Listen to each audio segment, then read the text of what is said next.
Ladies and gentlemen, I am talking to the legendary Allen Millyard. Alan, how are you? You good? Yeah, really good. Yeah, great. Really great to talk to you. Thank you. First, I want to talk about some of the bikes you created. I mean, there's the big V8, there's the V12, there's the V10, and of course the legendary Flying Millyard. You actually build these from the ground up, don't you? Well, I do. Yeah, the Viper bike is completely handmade. The Flying Millyard's totally handmade, including all of the engine apart from the cylinders and pistons. I make them to visions usually. I have to be inspired. Like I'm at a show with my SS100, and the judge said to me, "What can you bring for next year?" And I said, "I'll bring the biggest V-twin," and that's what I do. I go on eBay, look for parts, and if I see it in my mind, I can make it. You know, I find that absolutely incredible. I'm a bloke with two left hands, you see. You know, some people have got two left feet. I've got two left hands, and I am in total admiration of people like you who can visualize it and then create it. I mean, even the thought of putting a Dodge Viper V10 into a motorcycle frame and trying to write, no, it's impossible. That's where that's straight away where you fail. Because I didn't put it into a frame; it hasn't got a frame. Ah, right. I see things differently. You see, because the engine itself is strong enough to be a frame on its own. It's called a stress member. Ah. So it's basically a front wheel bolted to one end and a back wheel bolted to the other end, and then there's nothing that spans the engine that's part of the frame. See, that's why, isn't it? That's why. And in my opinion, that's why it looks more like a motorcycle, because lots of people put car engines in bikes, but they quite often look like car engines in bikes. Yes, they do, yes. Because they put a car engine in a bike. So I tried to make it as short as I could. It's still very long, but by not having a frame, I made it about 9 inches shorter than it would have been if I had a frame. As well as the huge monsters that you've made, you've also made some rather lovely little 100cc, aren't they? Yeah, because I like all bikes. I love little bikes, 99cc V-twins. That's you it. can thrash them around the back lanes at 55 mile an hour and you think you're on the Isle of Man. It's lovely. Now, if you watch one of my YouTube videos of me riding my SS100 down this little tiny thin road, you think I was doing 120, but I was doing 30. No, that's incredible, isn't it? Absolutely incredible. And they look so damn good as well. You've actually got one at Sammy Miller's Museum? One at Allen Millyard's Museum and one at the Barber Vintage Motorsport Museum in Birmingham, Alabama. Oh, right. Oh, that's fantastic. I've got four bikes in the Barber Museum. I've got my P12 Kawasaki, my V8 Kawasaki, my very first 5-cylinder 850, and my very first SS100. They've been there for like 12, 15 years. And then Sammy Miller's got one down there I took down last summer. It's on loan indefinitely to him. Yeah. And it seems to be dragging in a few people, which is really nice. Now, the Flying Millyard, which I think is an absolutely awesome piece of kit.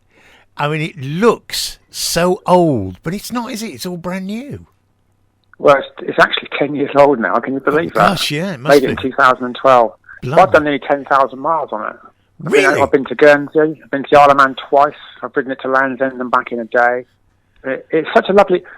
I haven't got a favourite bike, because people always ask me that. Whatever bike I'm riding on the day is my favourite bike. But I must admit, if the sea was coming and I had to get one bike out here and get me the FM, that'd be the one that would go.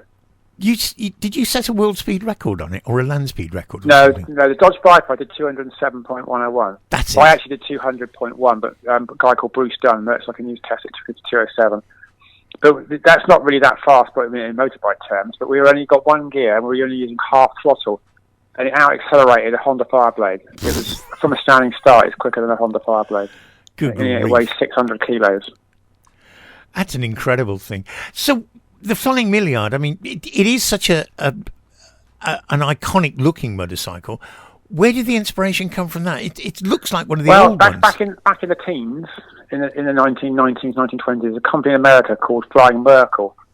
They produced board track races, racing around board tracks. So basically, it's a big V-twin, 2 big wheels and a frame, and nothing else basically. So that's what it's sort of inspired with, crossed with flat tankers of the period. They're called flat tankers because the top of the tank's completely flat. Yeah, that's an awesome. That's what I wanted to make. But also it's a chitty chitty bang bang sort of pop. You know, it revs to about, on a good day, if you really get it tuned right, maybe 2,000 revs. But most of the time, the maximum speed is sort of 1,500 RPM, 900 revs. Blimey. Top gear. That's incredible, isn't it? It's such fun to ride. But the amazing thing is, on the motorway, once you're cruising at sort of 70, 75, it'll do 40 miles per gallon. Good grief. Because it's barely doing any work, you see. Yeah. But around town, it's absolutely horrific. It's beyond belief bad around town. It's probably down below quarter of a gallon around town. Good grief. But get it, because I have to adjust the mixture on the fly and then ignition timing on the fly and set everything up. And you can't do that for low speed, so you have to richen it all up for low speed. Just like you do in an aeroplane, you richen it up to come down to land. And anyway, it's good fun though. It's great fun to ride. Another one that you've made, which I think is fascinating, is the RC374, the Mike Hailwood tribute. Yeah, well, that was from a chance meet with Guy Martin. I rode my Dodge Viper bike to a classic race, and he was riding, and he invited me into his pit, so I come in there with the Dodge, and then he was riding George Bill's 297cc RC 174. I was looking at it, and it's like £500,000, and you weren't allowed to touch it, and there was a crowd of big people around it guarding it and all that sort of stuff. And Guy said to me, "Why don't you make your own?" And I thought, yeah, why don't I just do that? So it's exactly what I did. So I came home the next day, bought 2 engines, and started cutting up, and within 6 weeks I had a running engine. I think that's just amazing that you're able to do that. And you actually showed it, didn't you? 7 months, and then it was complete, and took it to the Stafford show. Stafford show, I started it up. Well, it wasn't the very first time, because I'd run the engine on the test bench, but it was the first time I started it as a whole bike. I thought I'd leave it for the Stafford show just for a laugh, and it did start up. It wasn't quite 100%, but it was very close. Alex George was revving up, and he said it sounds amazing, which is quite cool coming from him. Yeah. But I take it. I'll be honest with you. I've barely ridden it because it's so loud. And to me, the challenge was making it from nothing, out of raw metal, and making it look sort of 90% right, which it does. But the most important thing to me was it had to sound right. So I got the bore and stroke as close to the Honda as I could. And it revs to 18,000 revs, and it ticks over at sort of 4 to 6, depending on how well behaved it's being. But when you give it a good rev, it takes your eardrums out. It's over 135 decibels. Wow. Now, the other thing that gets me is these bikes that you make, they're not show bikes. You actually ride them. And you ride them. What is the point? I mean, everyone's got their own idea, and I don't disrespect anybody else. What's the point of having a motorcycle that you polish and keep in a garage? No. There really is no point. It's not what it's for. I've been at shows before now, and I said to one chap, I go, "That's really nice. How many miles do you do?" He said, "I haven't got any pistons in it." It was Kawasaki H2. I said, "What do you mean you haven't got any pistons?" He said, "Well, I'm never going to ride it, so I didn't bother putting pistons in it." Good grief. And he takes it to shows, and he had a rosette for sort of runner-up best in show at Stafford, and it had no pistons in it. I thought, what is the point? Yeah. We're missing something here. So I'm going to show this weekend. I'm down at Shepton Mallet for the Bristol show, but I've got to take my trailer and take 3 bikes. But typically throughout the summer, I always make the rule that I ride one bike because I can ride it to the show and ride it back home again. Damn, I was down at Allen Millyard last year on my Bellaset V-twin on a lovely day. We had the biggest thunderstorm you've ever heard in your life in the afternoon. And Sammy said, "I'll take it home in a trailer." I said, No, I'm going to ride it. So I rode it home, 86 miles back to my house, and the water was running down the road like a river, and the bike didn't miss a beat. Good grief. It was just went lovely. And that's what it's all about, riding in the wet, riding in the snow, just getting out on your bikes. Yeah. I ride every day, all year round. The sad thing is, I was in Bristol this morning. That's what. Damn, if I'd have timed it next week, it would have been great. I could have done this live with you. Yeah, I'm at the Bristol show. I'm there the whole weekend, so I'm in the shed right now getting the bikes ready. I'm taking the Bellaset, the RC, and the Red Super 6. Oh, wonderful, wonderful. Now, I've got to talk to you, whether you like it or not, I've got to talk to you about Henry. Oh, he's a laugh. Do you know what? I'll be honest with you now, right? He's the nicest person in the whole world, bar none. He's just totally nice. Everyone gives him a lot of people give him bad press and all that sort of stuff, but I don't know where it's coming from. He's just such a nice person to work for. We have a hoot on set, and it's just one big laugh. And we love motorbikes. What more is there to do? You know? Well, it always seems as though you, Henry, and Sam are like 3 naughty schoolboys that whatever you think you can do, and you will do, and you've done. Between the 3 of us, we could do anything with bikes, because Sam's anything pre-war. There's no one better than Sam for working out what's wrong or his knowledge. Henry's an amazing businessman, and I can do modern stuff. So between us, and when Guy comes along as well, he's very good with custom stuff. Yeah. So between us, I think we've got a brilliant team, and it's all about having fun and not being too serious and having a laugh. And I love it. I do 3 days a week with Henry, and it's just great. I got to admit, when we watch those programs, my wife absolutely loves the Shed and Buried and Find It, Fix It, Flog It, especially when there's a motor vehicle involved. I don't know why, but she seriously loves it. Yeah. And she always God, says, it's funny. yeah, that's what she says. You get this feeling that these guys are really having fun. Henry brings me a chest to restore, like a wooden chest. Yes. I've got to sand it and wax it. I mean, how boring is that? How ridiculous. But it's just a laugh. And it is so bad that it makes it really funny. I know, that's the thing. You know, you sort of think, what on earth are you going to do with that? But then on the other hand, you'll get something like, I can't remember the bike, but there was one bike that they dug out of a shed somewhere, and you guys worked on it and put it back together again and got it running. And it was just the most fantastic. It wasn't anything special. I mean, it wasn't a super bike or anything, but it was just the fun that you guys seemed to have doing that bike and creating bits for it. How much of that do you actually do yourself? I've got to ask. I mean, all of it.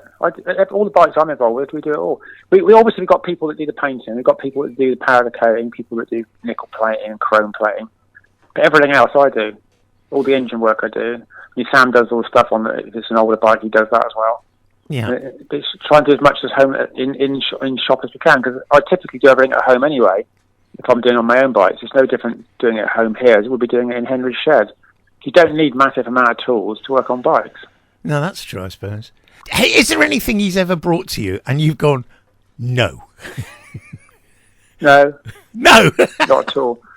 What gets me, he brings stuff, but he's already got a vision of what he wants done, and I think, oh my God, we're going to do that with it, you know.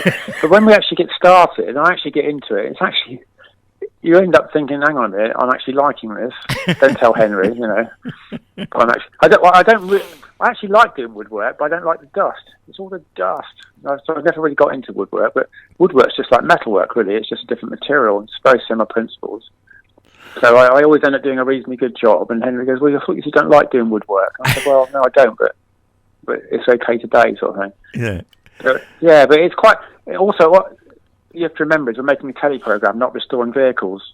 Well, this is true, you know? yeah. So it's different. If you're restoring a vehicle, you might spend a bit more time and do things slightly different. But we're on a very short timeline quite often, and we have to, you know, make best of what we got. And sometimes they're not running 100%, but they're running good enough. At least they are actually running, you know. And then the next person that buys it can sort it out properly. Yeah. But all in all, we have a great laugh. That's what matters, isn't it? The one thing that I always get surprised about is as well is your workshop. It kind of seems rather small. Well, it's not small. It's big. I've got 21 foot by 8. But it's full of stuff. Yeah, right. Let me just explain you. A couple of my neighbours have got big detached houses with double garages. Yeah. And I look in their double garage sometimes when I go past, and there's some old bicycles in there, a washing machine, a pile of old clothes, a wicker basket, an old telly, and an armchair. And I think, Yeah. what a waste of space. It should almost be a criminal offence, misuse of a double garage. You know? So, but the trick is to be really tidy and don't hoard stuff. I like having good clear out. I don't hoard things. I just think if I need to make a bike, I go out and buy new junk to make it, rather than thinking, oh, I've got that. I do keep some things, obviously. And my latest video I did on YouTube, I found a couple of KH250 engines. I sort of remember having them, but I hadn't seen them for years. So I went out of my shed and dug them out and made them into a 4-cylinder.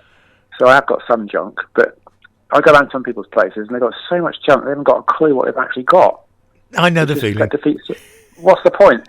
If they don't know what they've got and they want something, they go out and buy it when they actually have it. You know, you can have too much junk, I think. So the biggest trick to do with small garages is to keep everything really tidy and only have what you need.